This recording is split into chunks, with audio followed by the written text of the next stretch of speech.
Всем привет! Сегодня мы поговорим о цветовых регионах, разделительных линиях и сегментах.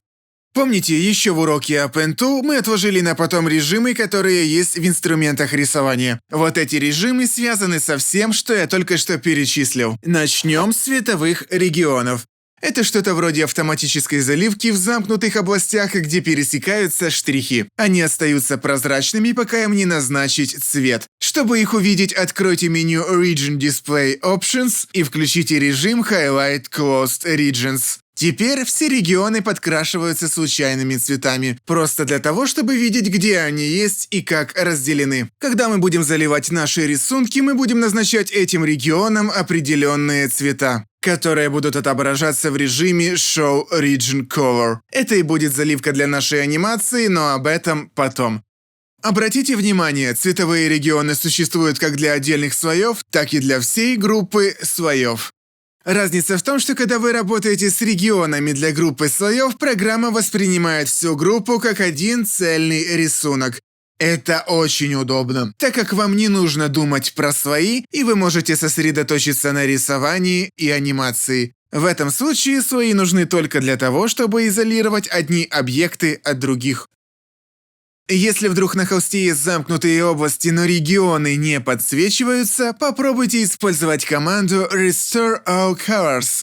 И проверьте, включена ли опция Always Update Region Colors. Если нет, цветовые регионы не будут генерироваться автоматически. Итак, теперь мы можем перейти к типам штрихов. Normal Stroke Type – это обычный тип штриха, который разделяет цветовые регионы.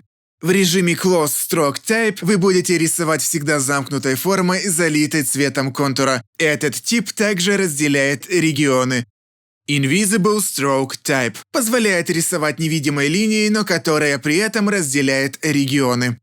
Hidden Stroke Type – невидимая линия, которая не разделяет регионы. Вы можете включить опцию Show Invisible Hidden Strokes, чтобы увидеть невидимые или спрятанные линии.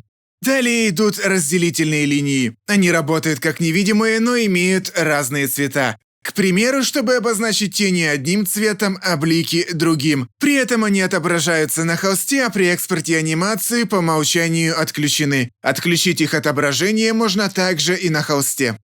Обратите внимание, что Normal, Invisible и Hidden типы штриха могут быть назначены не на весь штрих, а только на его отдельные участки. Они называются сегментами. Вы можете использовать Segment Tool, чтобы спрятать сегменты штриха или, наоборот, сделать их видимыми. Участки штрихов будут менять свой тип до места пересечения с другими штрихами, что очень удобно и быстро. На панели параметров можно выбрать нужный тип штриха и способ взаимодействия с сегментами. Параметр Size предназначен для режима Click Selection. Он задает радиус курсора. Когда вы кликаете по штрихам, все сегменты, которые попали внутрь круга, попадут под влияние инструмента.